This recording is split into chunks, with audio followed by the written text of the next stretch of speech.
In this video, we are going to give a brief overview of certain things you should know if you want to go into any level of tomato production.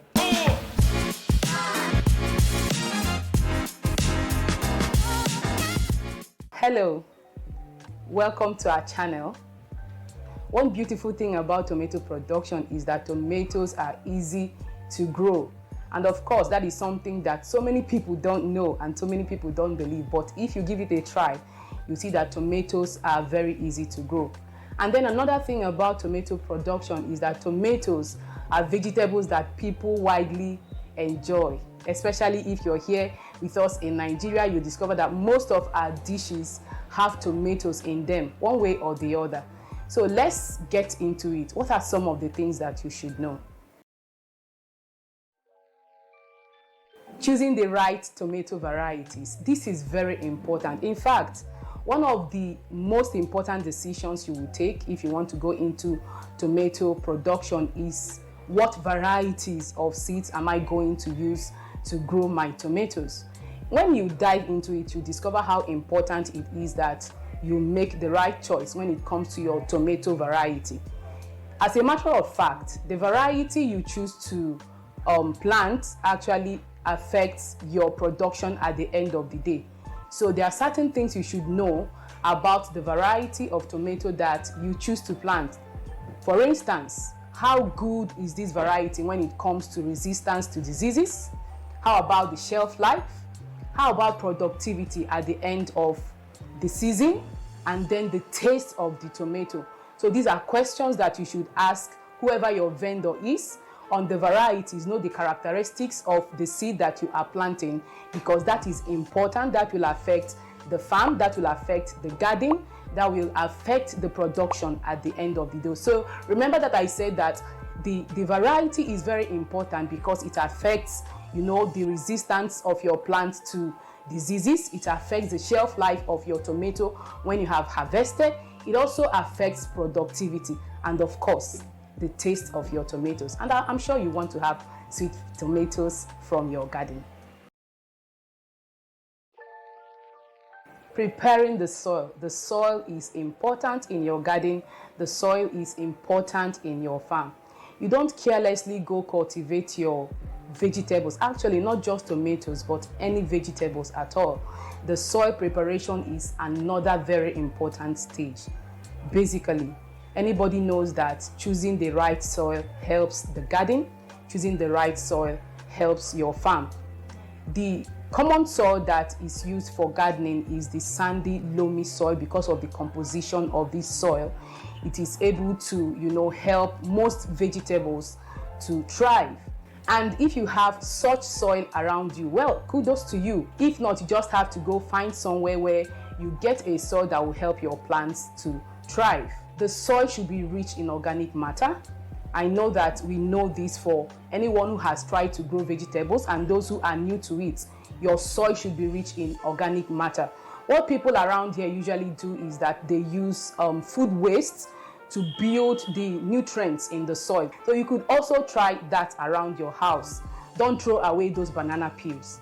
The peels from your pawpaw, the peels from the foods that you prepare in your kitchen, they are rich in organic matters and they can help your soil to, be very, very good. Make sure that you don't discard them, keep them and then form your compost. One thing about tomatoes is that they love to have up to about 6 hours of sunlight each day.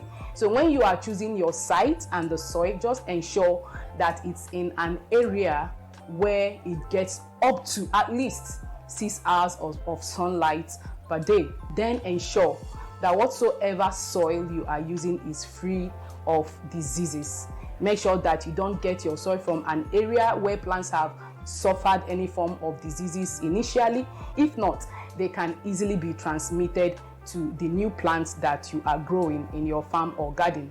Then also, soil should be free from plastic materials and stones.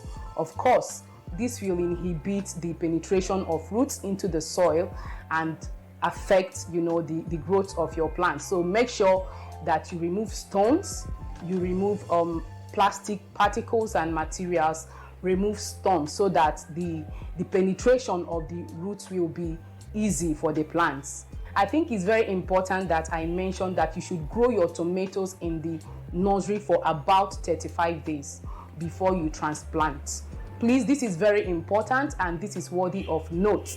Don't just plant your tomatoes on day one in the open field.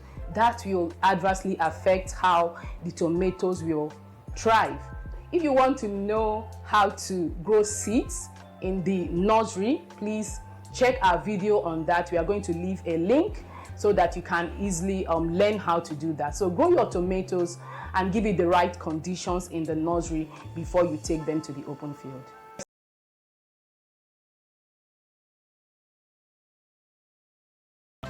In raising nursery, the most important thing is to ensure the quality of the seed you are using. Quality food begins from quality seed. The quality of seed affects the plants.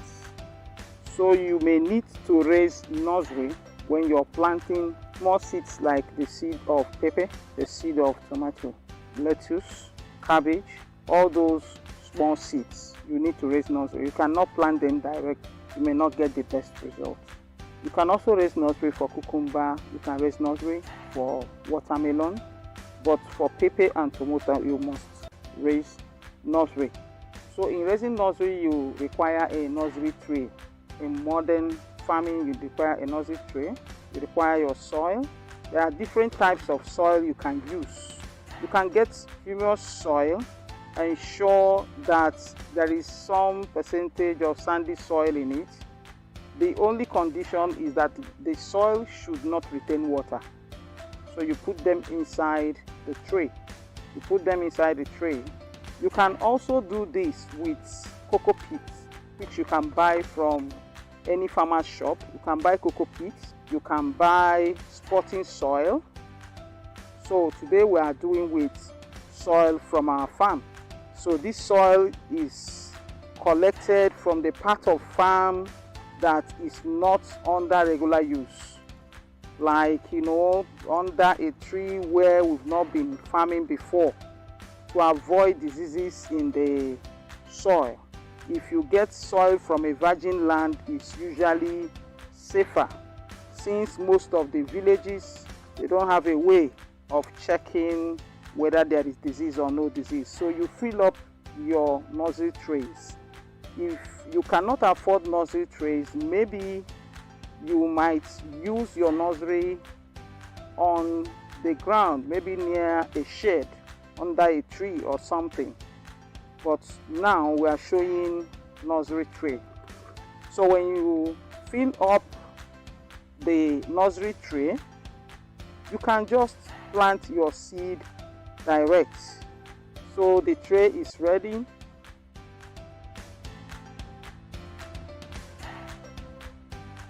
Okay, let's bring the tray and show us how you can plant.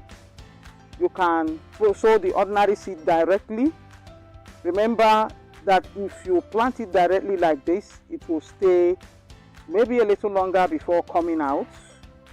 So to be able to sow it, please you open the holes, all the holes, but make sure you are not opening it more than 1 inch inside. It should not be too deep. If it is too deep, the seed will struggle to come out. But please, you just do it like, okay, we can put the seeds.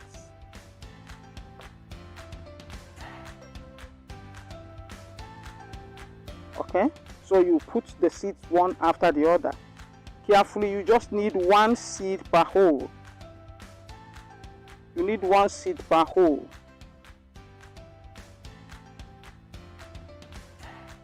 The reason why you will not close it immediately, when you drop the seed, you keep it open, you follow it line by line so that you don't get confused. If you close, if you put the seeds and you close it, you just be sure you didn't put 2, that it is just 1, 1, 1.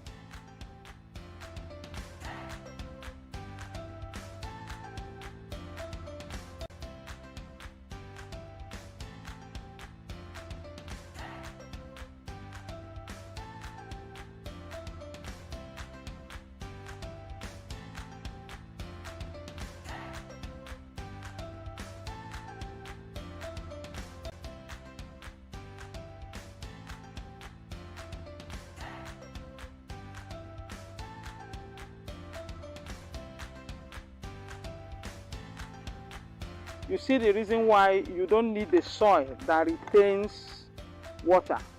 So when you spread this, there's an opening under, the water can drip if it's too much, but you try not to make it too much. So you need to keep it in a cool place.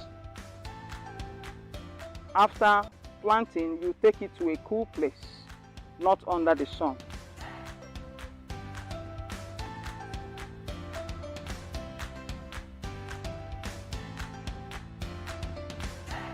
So if you do not have nursery tray and you have containers in your home, you can use containers from your home and pour some good soil from your farm. Virgin soil is more preferable. Then you can do your nursery here.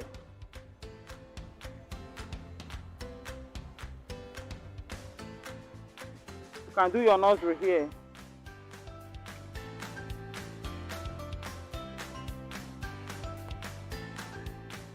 So it is perforated so that the water can drip off. And in planting, if you are using this method, keep it where the sun will not beat it directly. And in planting, you will draw lines.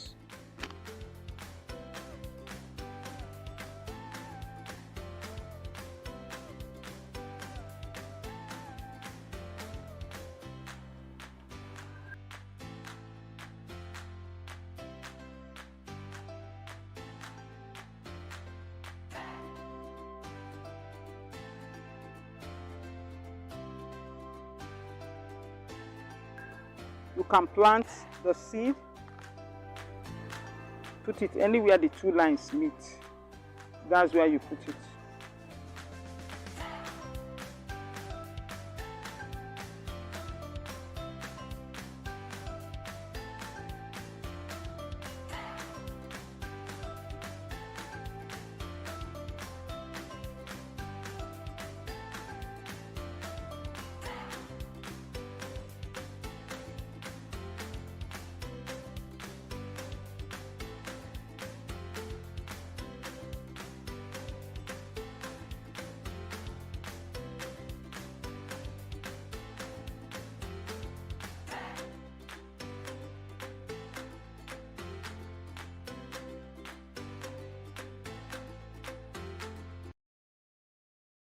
So before we go on, I'd like you to try something. I'd like you to try growing your tomatoes in the nursery and observe them for 35 days. Actually, it is an easy task. So all you need to do is get a seedling tray or a cup or just any medium that will hold your tomato plants for about 35 days before transferring them to the open field. So try that, make your observations, and let me know what you observe in the comment section. So after 35 days or about that, and your tomatoes are ready to be transplanted, you can actually transfer them either to the bed that you make in the open field, or you transfer them into bags. Yes, you can actually grow your tomatoes in bags. That's one exciting thing about growing this vegetable. They are easy to manage and they thrive. If you don't have space, you can grow them in bags or in containers and have them ready. If you want to transfer the plants to the open field and you have made beds, it's important that you note that the beds should be about 1 meter wide. This is very important so that it can accommodate the plants that you are transferring. Also, the space between the beds or the furrow spacing should be also 1 meter wide. That really helps you manage your plant well and aids ventilation in your farm. If you are using a bag, that is, you want to grow your tomatoes inside bags, then you should fill the bags up to 30 cm high so that the roots of your plants will be comfortable and not struggle to penetrate.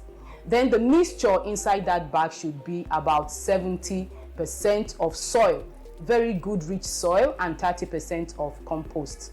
That is also very important To note, transplanting should be done in the evening. One of the reasons is that there's something called transplanting shock. Having removed the transplants from the nursery and now putting them in a new environment, most times they have to absorb some level of shock. So to ease that, you just want to make sure that in the cool of the evening, when there isn't so much sunlight, you transfer them and then make sure that you water them to help them adjust to the new conditions. We have a video on how you should rightly transplant your vegetables. Check the link below and then you see how you can do that. Also, just a quick question for you. Have you tried transplanting any vegetable at all during the day just before the sun or while there is sunlight? What was your experience like? I would like to know in the comment section.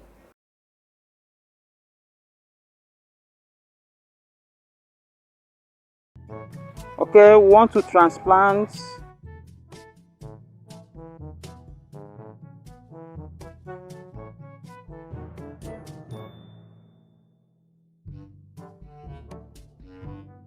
you turn the soil because we are running 80% organic, so we use organic matter more than any chemical thing. The chemical we use here sometimes is the pesticide.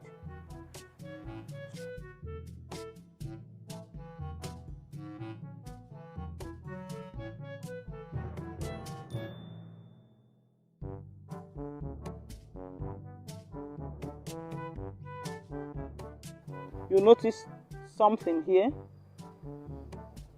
If you don't protect your nursery, see what has happened to this beautiful plant. You can see that this is very beautiful. This is the enemy of your nursery. That's the enemy. See? So when it crawls on these things, start eating your plant. So you have to protect your nursery. Wherever you make the nursery, if you make it in the soil, use nets and protect, because you may not have the tray. You're doing it somewhere under shade. Please use nets and cover everywhere. If you have these kind of things, sometimes it could be lizard, it could be all kinds of things. They can infect your nursery, so you can protect it from this. Okay, so just open the ground.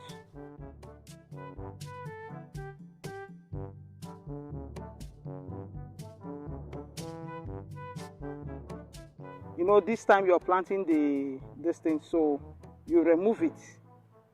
If you use cocoa peat, it just comes out with the plants.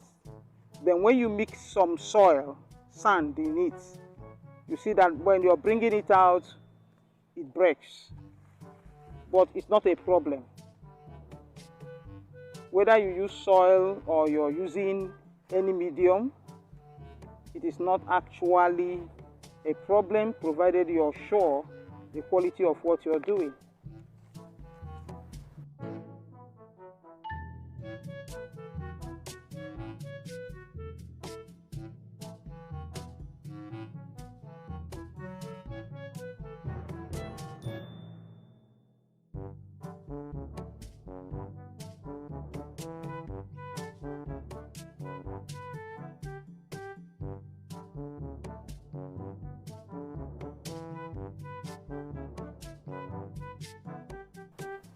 Okay, you see the way he's pressing it so that it becomes firm on the ground. Okay, so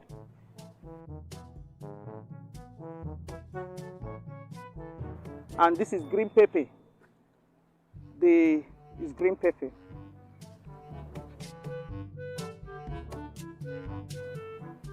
Okay, this transplanting, we are doing it in the evening.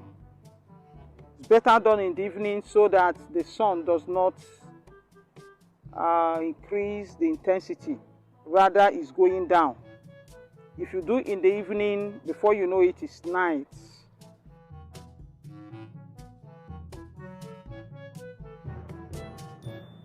So you water the ones you have done. You you allow it to have enough water so that over the evening it will stabilize. It will stabilize before the morning time. So before it meets the sun, it would have been here more than 12 hours, it will stabilize.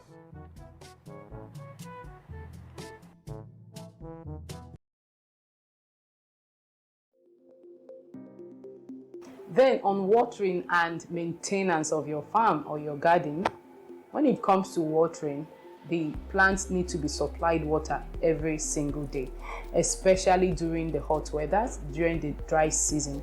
Just ensure that you water the plants every day. In fact, during the dry season, when you have scorching heat, you should even water day and night. All right, so water your plants very early in the morning before the sun is out, so that you don't give the plants any form of shock. All right, and then late in the evening, that helps them to thrive well, especially during the fruiting stage. Remember that when it comes to fruit setting, the plants need water to have good quality fruit and then sizable fruit. So make sure that your plants do not suffer water shock. Another thing about watering and why it is important is so that your plants don't suffer from calcium deficiency. When there isn't enough supply of water to the plants, the absorption of calcium is a lot more difficult for the plant, and then if it has this deficiency, the fruits of the plant will now develop what is known as blossom end growth. You don't want that as a farmer, so make sure that you supply water every single day and during the hot weathers, morning and night. Have you ever had a garden or a farm that has been overtaken by weeds? What's the experience like? I know what it is to have your garden, maybe because you were busy for a period, overtaken by weeds, and I know that the plants will definitely tell you they are not happy. Weeds are like a thorn in the flesh of the farmer, and they should not be anywhere around your farm. If you really desire that your plants grow well, then you need to keep them free from weeds, because weeds will fight for the foods that you have supplied to the plants, and you don't want that to happen. So make sure that the farm or the garden is free of weeds at any given time. Another thing about weeds is that they harbor insects that could actually infect your plants. Insects like aphids, like whiteflies and the rest of them, they build homes for them, making your plants to get sick eventually. So you want to make sure that your farm or your garden is free from weeds. So to weed your plants, you can do that manually, you can use machines, or you can do that chemically, but you must apply caution if you are using chemicals to stop weeds from growing in your farm.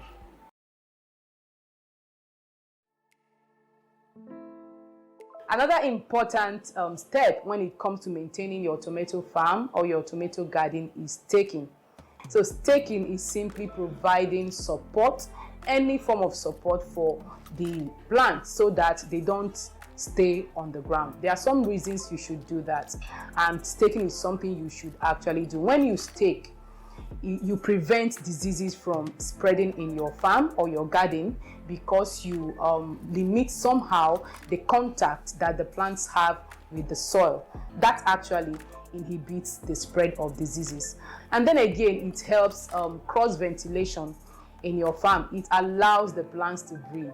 It allows them to breathe. So it's important to support them, especially for tomato vegetables that has a lot of fruits that can make the tomatoes bend and even break. You really want to provide support to them so that diseases don't spread fast in your farm. Then on pruning is simply removing the unwanted parts of the plant, your tomato plant. There are some parts of the plant that don't actually do so much for you at some point as the tomatoes are growing. So if you check your tomato plants, you discover that there are some complex leaves that grow up to the point where you have the flowers forming. So they grow on the stem right before where you start seeing branches on your tomato plant. So you really want to remove those leaves, because they are not doing so much for the plant at that stage. So what you want to do is to remove those plants, but just make sure that you allow the stalk still attached to the stem about an inch or two, so that you make sure that the areas that are open don't aid the transferring of diseases to your plants. Pruning actually helps the fruit setting for your tomato fruits. Pruning helps easy maintenance when it comes to managing your plants. Pruning helps to have less contact with the soil, which discourages the spread of diseases. So you should always prune your tomato plants when they are ready for pruning.